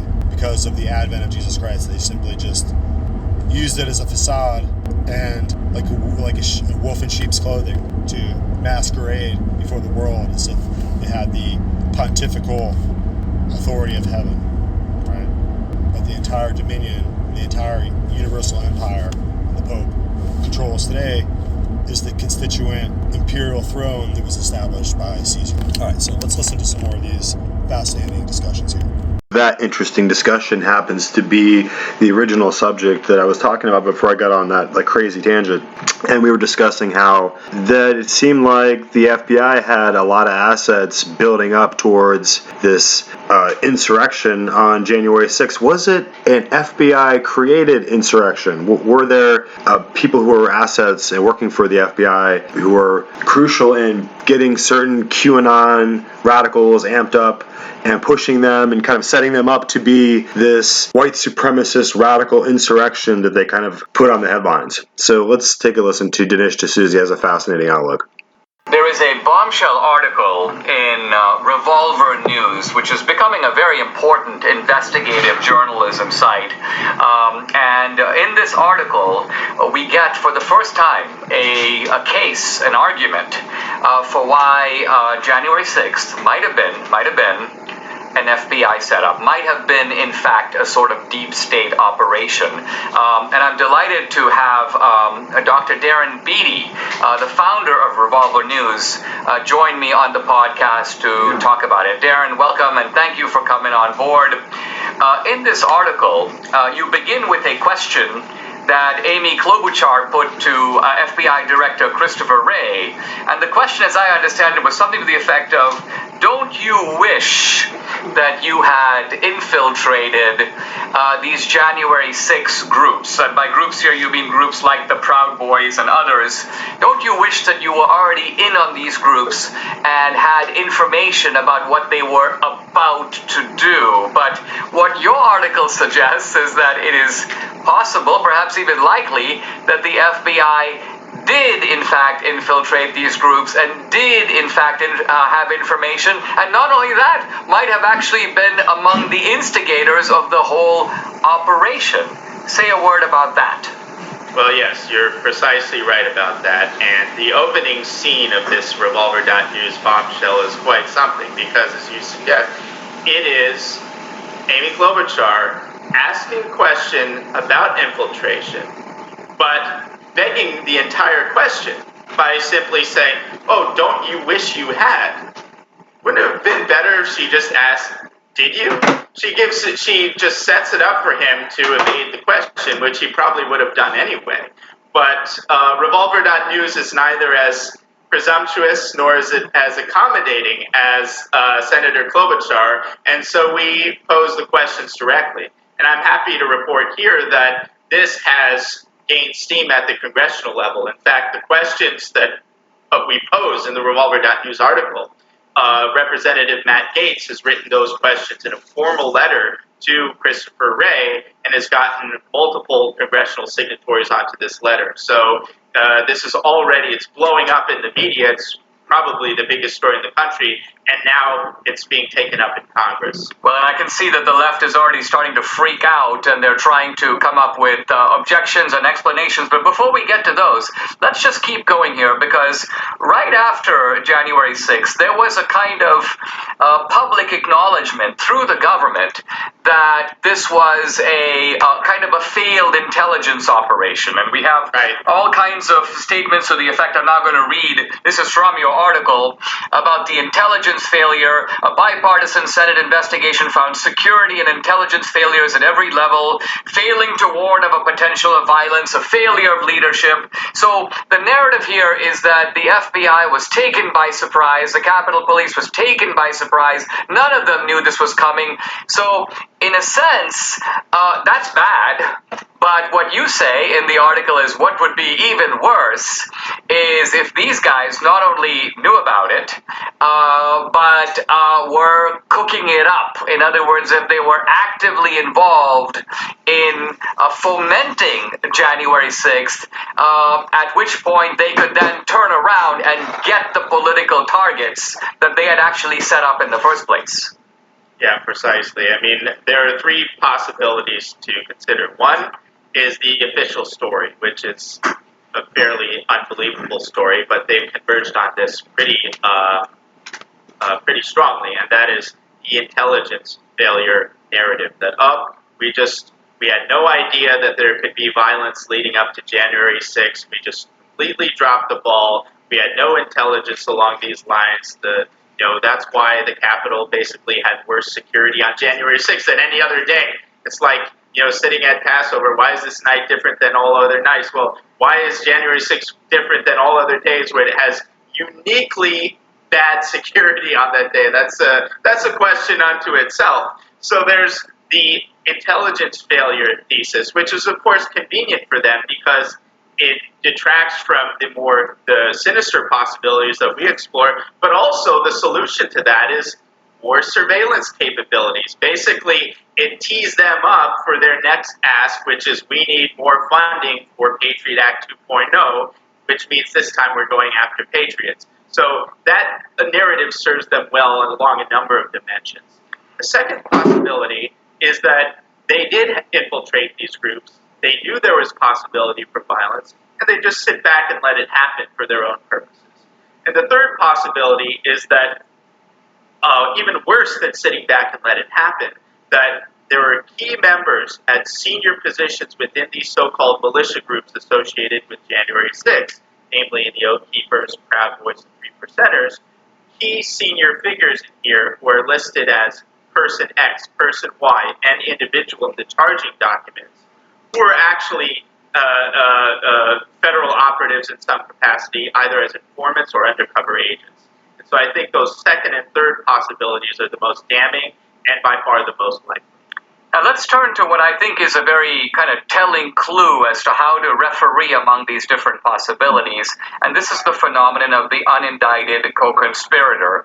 You point out in your article that there appear to be 20, but there could be more, who unindicted co-conspirators in this operation. So by unindicted co-conspirator, we of course mean people who participated in the operation. They did bad stuff. They would normally be criminally charged. And by the way, this is against the backdrop of Merrick Garland and other people saying, we're going to leave no stone unturned. We're going to go after everybody. This is a shock and awe operation. We're going to hold these people accountable. We're going to send a message. But you're saying the presence of all these unindicted co-conspirators is highly suspicious, even more so because some of these guys, this is not a case where these are the small fish reporting on the big fish. In many cases, these are the guys who did some of the worst stuff. They were actively involved in some of in the planning, the booking of the hotel rooms, the organizing, and in the violence itself. Exactly. And so, yes, that's precisely how the argument is structured. And to give a better sense of how it's all teed up, I think we should start with the so-called shock and awe standard of prosecution. We talk about that in the Revolver.News article. A gentleman by the name of Michael Sherwin, who is taking the lead on prosecutions, he's interviewed, I think on Dateline, maybe some other show, where he outlines, we're doing a shock and awe standard of prosecution, invoking in terms a phraseology from the Iraq War, which is interesting given the connections with the Patriot Act and all these other things that they're trying to push. Shock and awe standard, to give you a sense of what the shock and awe standard means in practice, I would offer an example of this individual called George Tanios, who is this just, I don't want to say anything disparaging, but he's not a mastermind, let's put it that way. He's the owner of a sandwich shop. His great offense was he was at the Capitol. He didn't go inside. He was at the Capitol. He had bear spray. His companion wanted to reach for his bear spray to possibly spray officers in the melee. He said, "Are we ready to do it?" George Tanios says, "No, no, not yet." On the basis of him saying no, no, not yet, the government is charging him with conspiracy to assault officer, and he's facing 60 years in prison. So for saying no, no, not yet to his companion's attempt to get his bear spray, possibly spray an officer, he's facing 60 years. And just as a side point, the whole reason the bear spray was important was it was related to the death of Officer Sicknick in the media narrative. And that's a whole other media narrative that Revolver.News absolutely destroyed. First they said this Officer Sicknick who died was bludgeoned to death by a fire extinguisher. We reported on that. That's turned out to be untrue. New York Times corrected it. The second narrative that they landed upon was that he died of bear spray. We did a very sophisticated analysis at Revolver.News, a comparative image analysis, showing that Officer Sicknick was not sprayed by bear spray because there's a different spray a register that comes out in the image. We turned out to be right on that. We were the only people who did that. Now the official story of Sicknick is that he died of natural causes. So the reason the bear spray was important in relation to Tanios is totally moot now because Sicknick didn't even die from the bear spray. Well, I found it really telling that Biden, as late as yesterday, was still repeating the Sicknick lie, and in this case, I can't attribute it to his senility. I think this is actually malicious. I want to zoom back in though to some of these unindicted co-conspirators. Would you talk for a moment about the person who's called Person 2? Because here's a guy who is accused of working with the Oath Keepers Thomas Caldwell, and you point out that Caldwell, they're going after Caldwell on a whole slew of charges, but this Person 2 guy was alongside Caldwell from the very beginning. He planned logistics with Caldwell. He stayed in the same hotel room. Caldwell is accused of storming the barricades. This guy was right next to Caldwell, and yet only Caldwell is charged, and Person 2, for some mysterious reason, is not named, is not charged at all. And what you're getting at is, why is that? Why is it the case that Person 2 has somehow escaped prosecution when his culpability would appear to be the same? Right. So let me just kind of finish explaining how this is teed up. So we have the shock and awe standard. The reason these other people person X, person Y, person 1, 2, 3, 4, so forth, and individual. The reason those people, these unindicted persons are important, because our investigative team recognized that compared to this shock and awe standard applied to this poor sandwich shop owner facing 60 years, it's very bizarre that there are all of these unindicted persons in the charging documents who have not been indicted for whatever reason, who seem to have done as bad, if not worse, than the people who are actually charged. And we are exploring the possibility that some of those people may be unindicted as a result of a prior relationship with the federal government. A standard of prosecution itself is an outrage. I'm merely pointing to the discrepancy in standards by saying, if certain people are charged according to that standard, why are the others not? And using that as an entry point to explore the possibility that there could be federal infiltration. I'm back with Dr. Darren Beattie, the publisher of Revolver News. We're talking about whether January 6th was a deep state FBI setup. Darren, I think your article caught people by surprise because there have been these rival narratives. You know, maybe there was some Antifa infiltration of the Trump contingent, or maybe this was just a kind of tourist taking selfies. You're suggesting a much darker possibility, which is that this whole thing was orchestrated as an ideological hit by a corrupted FBI or by a corrupted deep state. Let's explore for a moment. Let's just let the implications of that sink in.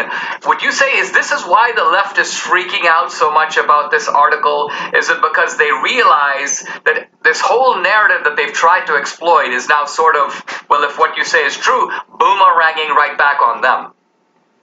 Precisely. And I think it's important, as dark as this possibility is, the American people need to know the truth about 1/6. Because what's at stake in this truth is not just Ashley Babbitt, who was shot in cold blood.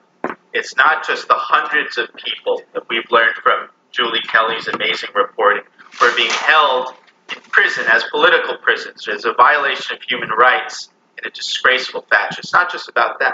But it's about you, Dinesh, it's about me, it's about over 70 million Americans who are Trump supporters, conservatives, who have been declared by our own government as de facto domestic terrorists. Because make no mistake, this new Patriot Act, this new weaponization of the national security state against MAGA-adjacent movements, which is the most important political development of the past decade, they're using January 6th and this possibly false narrative of January 6th as a pretext to affect this development, as a pretext to declare all of us domestic terrorists and to weaponize politically our entire national security infrastructure against us. That's what's at stake in here. And that's why they're freaking out that we're striking to the heart of the issue. Was this an intelligence failure, or was this an intelligence setup? Now, one of the strong indicators that it was the latter, an intelligence setup, is the fact that the FBI seems to have done this before. A few months ago, as we both know, the FBI arrested 14 people for attempting to kidnap Michigan Governor Gretchen Whitmer. Now, once that case began to unravel, began to be exposed, and we began to look into it, how many of those 14 people were in fact undercover FBI operatives or agents? It's remarkable. At least five. Five that we know of. And the fifth one revealed himself in a spectacular and actually quite amusing fashion, which we go into a little bit in the Revolver.news piece. So we're here doing the work, guys. We're working hard. We're trying to keep all the information available to you, and we're trying to keep you sane out there. I mean, it's you're wondering, what has Christopher Wray been up to? What has he been doing all this time? He should have been checking into, Comey. What a disaster. I mean, he's still working for Obama against President Trump, and then just this entire debacle with the Mueller report. I mean, the FBI is a complete circus sideshow at this point. It's a freak show, and they're spending all their time not looking into who's pouring over our border or into trying to uphold the law, but now they're trying to just find a way to prosecute Whitey, trying to go again, find patriots or Americans out there who they think represent a threat to the deep state or whatever they're doing. They've turned their guns and focus inward on the American people, and they're not here to protect the American people, but they're here to uphold the power of the state, the deep state. We already went into this in other episodes, the connections with Washington, D.C., with the City of London, with Rome, with the Vatican, and how the interconnections work. And so when you're trying to understand the deep state, you're trying to understand the foundations of a republic that has been largely deteriorated, and it's been turned into an empire. And this is just a matter of fact. When you look at what America originally was, originally we were going to create a federation of nations. 13 colonies would come together and they would have a central government, and we would have enumerated powers and a constitution. And this is all gone. This is all gone. And in this day and age, the state apparatus is there to find outliers, dissidents, people who don't think like the state, who the state decides are no longer politically viable. I guess it just depends on which way the wind is blowing. I mean, I wouldn't speak with the FBI if they came to speak with me. I mean, are they detaining me? If you're not detaining me, I'm not speaking with you. And I guess the question is, when people come to investigate you, what party do they belong to? Who are they investigating you on whose behalf? Obviously, if you're Hillary Clinton, you're very insulated. If you're Obama, you're insulated. You can't be touched. The Secret Service are there just to lick your boots, and Christopher Wray is there just to make sure that Soros and all of his Davos party cronies. It's a Uni-Party, guys. It's a Uni-Party. It's a one-party system at some point. I mean, look at McConnell. I mean, he's married to a Chinese spy for the last 30 years. You guys are just not paying attention. You're not looking at what's happening to your country, and you don't have the courage or the nerve to do what it takes to stand up. Hollywood and all their actors, Brad Pitt, are going to come out and make a commercial and tell you how it is, and you're going to get your vaccine shot. You're going to do what they tell you to do. So just take it. And we're out here. We're in revolt. We're in rebellion. We're not going to go with the program out here. We're just not going to do it. So I don't know what Trump represents. I mean, it just seems like in his watch, we had a COVID outbreak, and Anthony Fauci, and their gain of function experiment, and everybody has to have the masks, and that's what we're dealing with. We're dealing with an insane world, and it seems like Trump just kind of ushered it in. I know that it's like WWF wrestling. I know we were cheering for him. We had our big foam finger sticking up and waving at the Trump, and we were into it, but Trump didn't really, do anything functionally for the right, except for just, flush everybody out with red hats. It's like you're a target now. You have a red Trump hat running around. And these guys are making big sacrifices. Look at these oil companies. They're willing to go with the new green agenda, which just shuts down all oil companies. I guess they have their underground bunkers all set up and they're ready to go. I mean, is Trump, he's just another billionaire. I mean, did you think he was sticking up for us? I mean, can you believe it? Is it possible to believe that just a billionaire from New York was going to just not play the other side? I mean, I never met the man, and we have no choice but to vote for him and wave his little Trump flag, right? We don't have a choice, because what else is there? The crack stem Biden family, or skull and crossbones Bush family, or we're going to assassinate you and molest your kids at the Epstein Island Clinton family. I mean, who do we got to turn to? I mean, who are these Trumps? And we're just all rushing to them, stampeding like little herding rats, because we don't know we don't know what we're doing here, guys. I have pictures where it shows that Clinton and Trump used to go golfing, and then 10 years ago he switched parties. I don't know, man. I just don't know what we got ourselves into here. I mean, if Trump is our only hope, it doesn't look too good. But let's go more into this gain of function issue here. I want to take a closer look at it. Of interesting things about this virus. First of all, you want to talk about the viral backbone, so kind of the crux of the virus. The only lab in the world that has a virus that it's I believe 93% genetically similar to SARS-CoV-2 was this bat that came from a cave, a Yunnan cave, discovered by the Wuhan Institute of Virology years earlier, and they have published on that. But from there were a couple of other things that didn't match that. And so how did that come to be? And usually it's because there's mixing of species. You have bats with other animals and so forth, and then to humans. But there was something called the receptor binding motif, and that's essentially how does the virus attach to the cell to invade it and to then infect. Well, that binding motif was very specific, and they did locate one very specific to that in a pangolin, which is like an anteater type of animal. And so they were thinking, okay, maybe the bats and the pangolins got together, and now we're really close to what SARS-CoV-2. But there was still one more mutation that needed to exist, and that was, something that's become very controversial. And I'm not a virologist. I studied microbiology before medical school and immunology, but I'm not a virologist. But I tried to explain it the best I could in the book. This one cleavage site is what really this mutation has made this virus to be so transmissible and can cause such severe disease, and also causes the involvement of the central nervous system, which is why people say they can't smell or they can't taste anything when they're infected. Well, what's interesting about that is that specific mutation is known to be a virulent mutation, one that would make a virus to be much more dangerous. We've seen it in the worst influenza viruses. We've seen it in many other viruses. And that can happen in nature, undoubtedly. It can happen in nature. But at that specific lab, they have published data that they were actually introducing furin cleavage sites, those mutations, into certain coronaviruses to kind of test their virulence. And so when we talk about gain-of-function research, that's what that is. They're essentially giving a virus different functions to see what it would do. They published on that data. It's not like we're having some cloak and dagger operation or trying to determine what they're doing in there. They publish on it, so we know it's public knowledge. They were inserting those mutations. So again, could this all happen in nature? Absolutely. Could it have happened in a lab? Sure.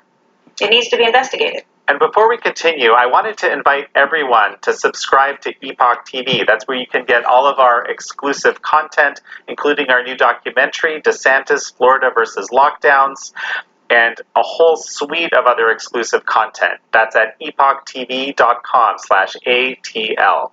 When it comes to the Chinese Communist Party, we've been looking at the Chinese Communist Party for 20 years at the Epoch Times.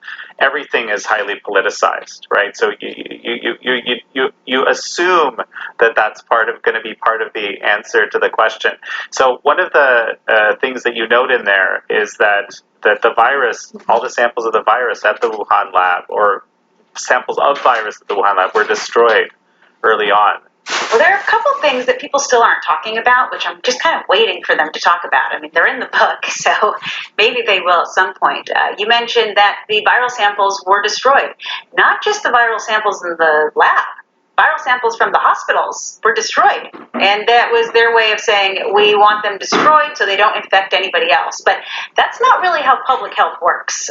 We actually like to keep samples so that we can study it and create treatments and potential vaccines for it.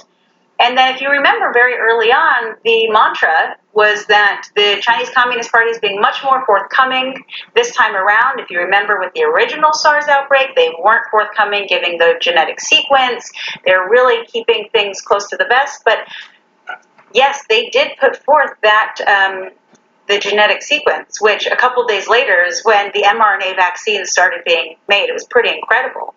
But if you really looked into why they had to release that information, they were strong-armed to do that. And that's because another lab, and of course I'm drawing a blank on the name of the gentleman there, but the head scientist there had gotten a hold of samples from the hospital, and he sequenced the virus. And he sent that sequence. He knew he couldn't publish it himself because the Chinese Communist Party would likely see it and shut him down. So he sent that sequence to a friend of his in Australia, and he then put it on a public platform for all to see, the sequence of this virus. Well, essentially, the Chinese Communist Party did find that. They shut the lab down for rectification, whatever that means. Pulled the sequence off the internet, and then the Wuhan Institute of Virology the next day published the sequence, like the heroes of the pandemic. It's like, they actually weren't the first people to do that. It just is par for the course for what goes on there, it seems. Well, yeah, and rectification obviously means that someone had committed an egregious anti-party sin and needs to be rectified, so to speak. So I'll help decode that for everyone watching. Yeah, you can't write this stuff, right? Initially, China, via the Chinese Communist Party, basically hid the fact that there was human transmission. We know that as a fact now of the pandemic. At the same time, it influenced the WHO, or at least, and you argue that as well. So tell me a little bit about this kind of hiding of the transmissibility and the sort of the complicity of other organizations, I think even in the US perhaps. Well, it's interesting. So China has the largest pandemic surveillance program in place. They also have the largest coronavirus surveillance program in place, and yet nothing stopped this from happening.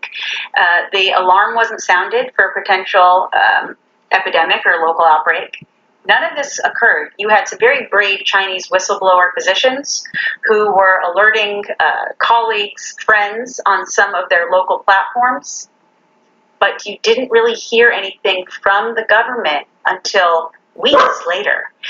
And you kept hearing, yes, there were starting to be clusters of cases in family members and coworkers. That's a very early indication that there's human-to-human spread. And we started seeing healthcare workers falling ill. But there still there's no warning that there was human-to-human spread going on. Thank goodness you have Taiwan and Korea and others who had systemic memory from a less than forthcoming China from the original SARS.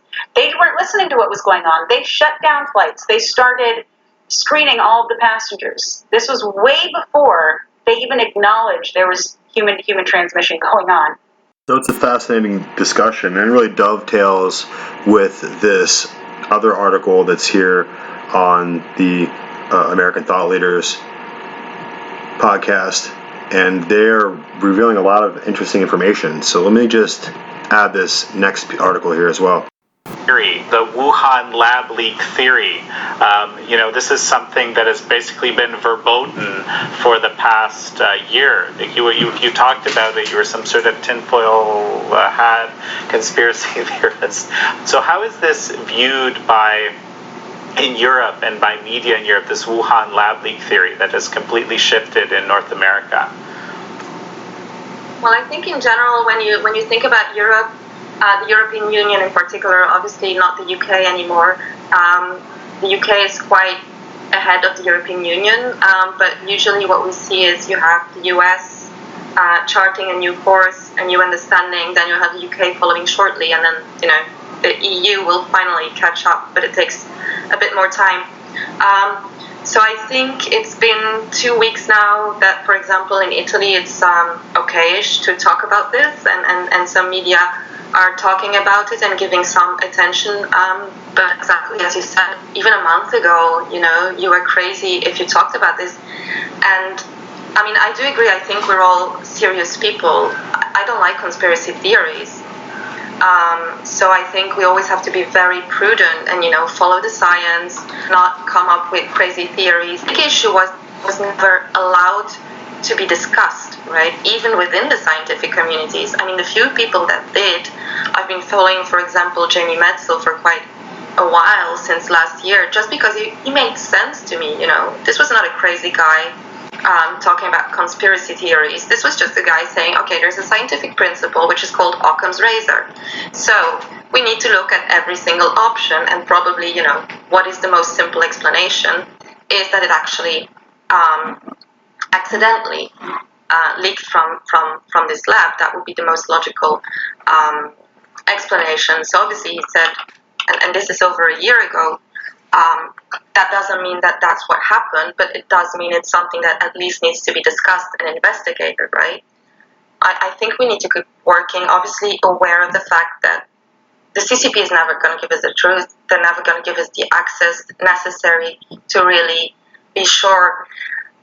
And this is, if you want, in a way very similar, for example, to how they are dealing with the Uyghur issue, the Uyghur genocide in Xinjiang. Their favorite course of defense is, well, you are not here, you are not able to verify, all your reports are based on, hearsay or fake testimonies or presupposition. And on the other hand, obviously, we have our friends, journalists and politicians and whoever that are here and that are painting a very rosy picture of what's actually going on. And so again, we see this double strategy, which makes it very hard, obviously, for people, I think, who try to do a serious job. And I think there's so many researchers out there trying to do a serious job, whether it's on Xinjiang, on Tibet, on COVID, and their work is basically being made almost impossible. And I think the worst thing is when people from within the scientific community use the kind of strategies that the CCP has put in place to discredit those people as not being serious. Because I think these people themselves are the first to say, look, these are the issues we have. These are the limitations being put on our research. So obviously, there are some issues there. But the fact that people are falling into the trap of what the CCP strategy is, I think, is the most baffling of all. I think for over a year, many of us, me, I was scared, to even utter the theory, because as soon as you would have uttered it, even as just, this is a possible thing, can we discuss it, please? What are the issues? You would be discredited, and that meant that a lot of the rest of what you were doing would be discredited as well. So that's a kind of censorship, a very effective show of censorship by the Chinese Communist Party and their foreign votes. So far from being the intellectual masterminds, it seems that Europe is just mind slaves of the propaganda that the New World Order, World Health Organization, World Bank, United Nations elites just pump out for them, and they just seem to believe whatever they're told. And so it's left to, once again, I guess, the National Pulse and the Revolver and the American media, the 1% of the American media that isn't ruined and bought out by the corruption of the CCP. So let's look here at another American thought leader's article here that kind of ties in. In Europe, we've been kind of stunned to see this comprehensive agreement on investment coming through in the European Parliament. Of course, there's been a bit of criticism of it now, but it was just astounding to see, this kind of, prospective legislation that was just completely divorced from any, human rights considerations of any sort. I mean, I just had it this weekend, people telling me, that they are businessmen, and they were just telling me, oh, you're a human rights activist, you guys are always, you seem to live on a cloud.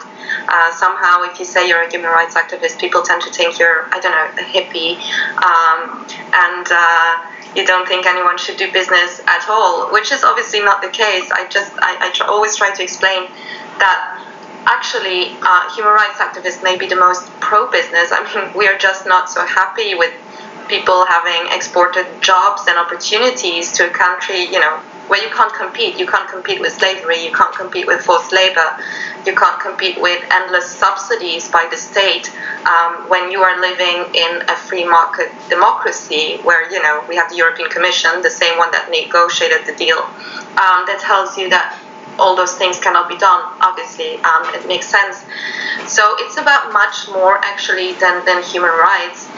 And the Red Capital story comes in. This was a report done by Hong Kong Watch, an excellent report, showing how Beijing, after the Umbrella Revolution in 2014 in Hong Kong, started heavily investing in Hong Kong, creating this kind of strategic interdependencies between enterprises, business in Hong Kong and the mainland, and vice versa, and how this actually overturned a very important part of the opinion makers in Hong Kong, those holding the power, especially in business.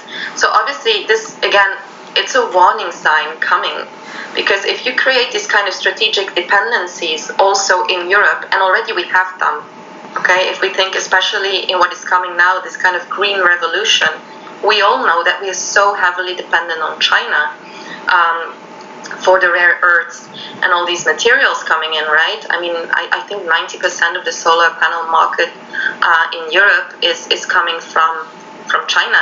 We know that those are linked to forced labor and slavery in Xinjiang, but it also means that you give China a very heavy weapon to be used against you if you don't oblige to their censorship efforts or to their telling the China story well, or you are critical in any way. So it's a very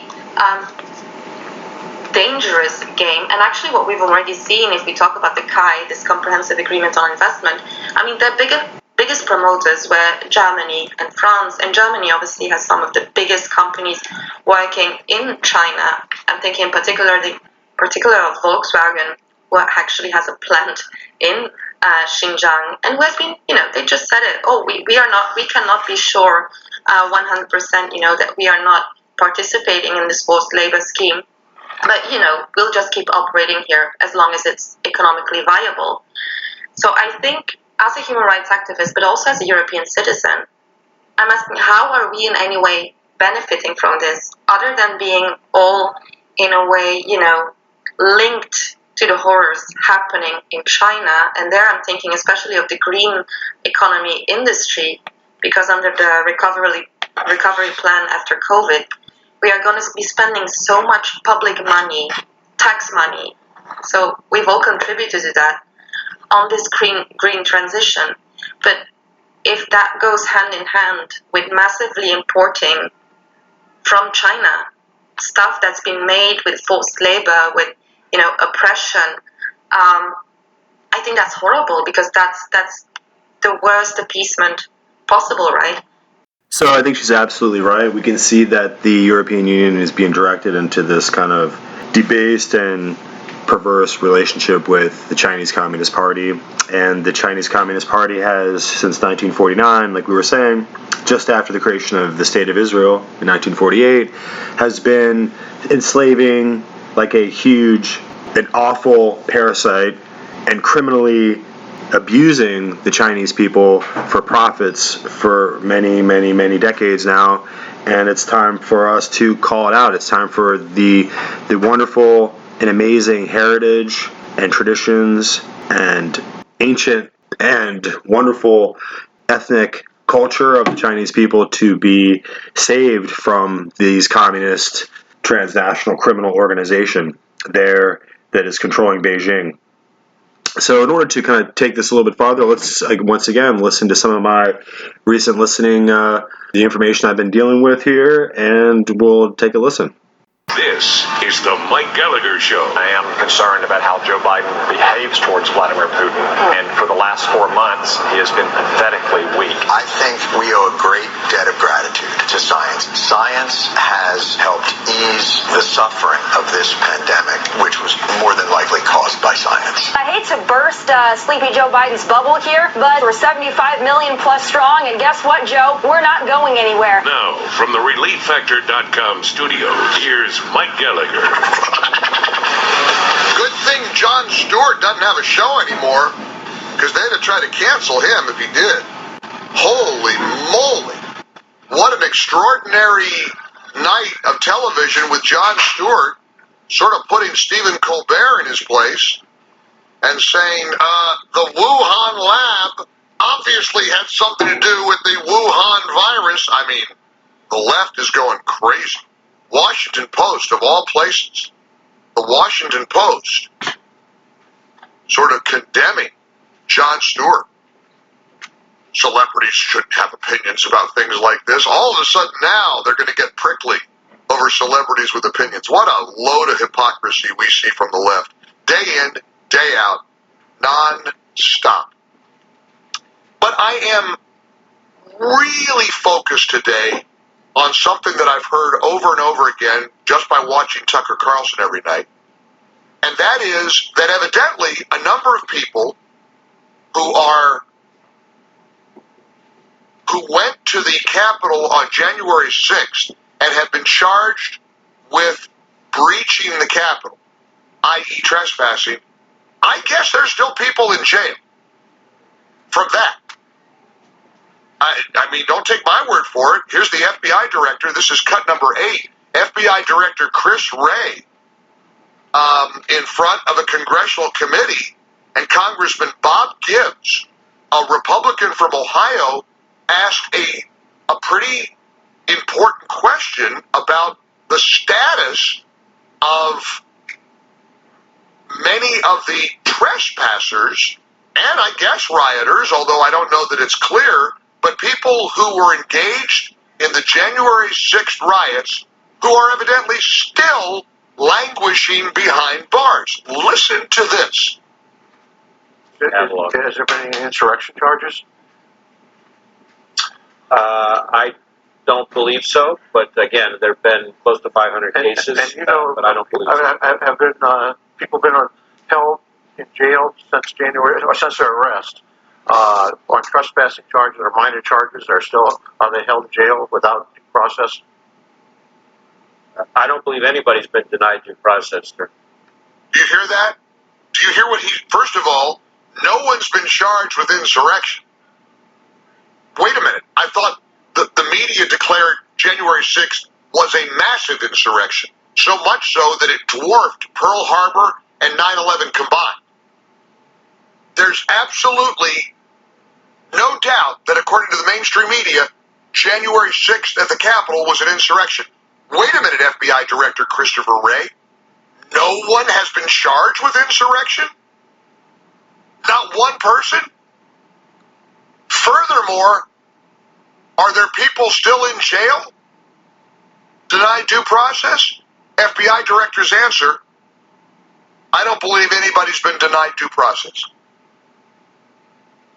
I asked my producer, can you find out if there's still people, do we know if there's still people in jail? He can't find it. I think, I don't know, and he's pretty good at it. That's because nobody's talking about it. It's not being covered. But aren't the families are probably too afraid to talk about it because they don't want worse things to happen to their loved ones. Excuse me, are people still in jail for trespassing charges from January 6th? Are you kidding me? Certainly the media's got a couple of journalists who can ask that question. Certainly there's somebody other than Tucker Carlson who keeps bringing this up. He brings it up almost every night. Maybe we should follow suit. Are there people still in jail over January 6th? And is it true that not one of them have been charged with insurrection? Which means these have to be relatively minor charges? How can you lock people up for many months on minor trespassing charges? What about the people who burned down buildings because of police shootings in America? What about the guy that cleared the shelves of the Walgreens in San Francisco this week, caught on video? He in jail? Excuse me. These are political prisoners. We're like we've turned into some crazy third world dictatorship. We've got political prisoners in jail. We got people, I guess, rotting in jail. So we're going to wrap this up, and we have one more interesting little tidbit we want to add, and we'll add these links into the notes there so you can take a listen to these episodes. And we just need you to get up to speed, and we have to beat the algorithm. We have to penetrate all this propaganda. We have to find out what's really going on. We have to find sources of information that we can trust that aren't being co-opted or being choreographed in order to, create all these false realities. People are walking around in these different kind of false realities. You have these people who ultimately will believe whatever they're told by their smart devices to believe. So let's take a listen to Dinesh D'Souza and get some perspective. From a new article in Vanity Fair, and I've got to give credit to Vanity Fair. Vanity Fair normally publishes all kinds of rubbish, all kinds of dubious theories and so on, but they've got an in-depth, it's 20 or 30 pages in the magazine, beautifully researched, heavily sourced, credible article, and they point out that this Lancet statement was organized by a guy who is a massive investor in gain-of-function research. This guy's name is Peter Daszak. Peter Daszak was the organizer of this statement. Now you might ask, how does a guy, Peter Daszak, have the clout to put a statement like this together? Well, the answer is, when federal money goes to American labs, these American labs control a whole network of virologists because they disperse that federal money out to all a researcher over here, a researcher over there. So they've got all these virologists in their back pocket.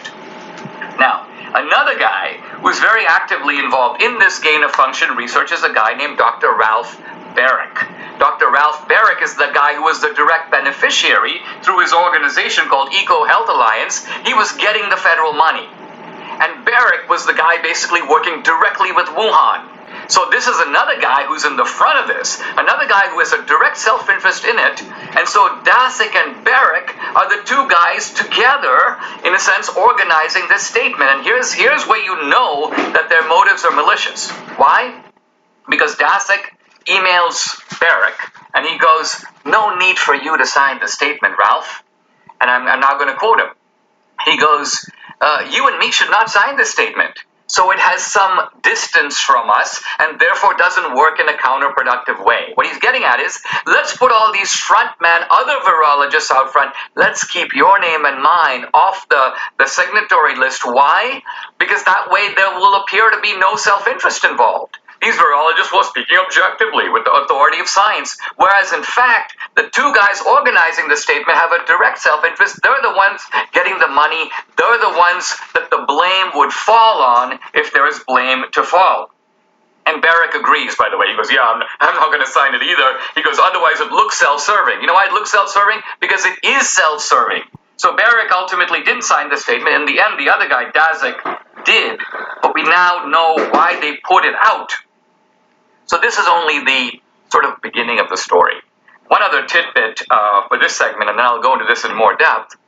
Robert Redfield, the head of the CDC under Trump, began to suspect that something was wrong here. Why?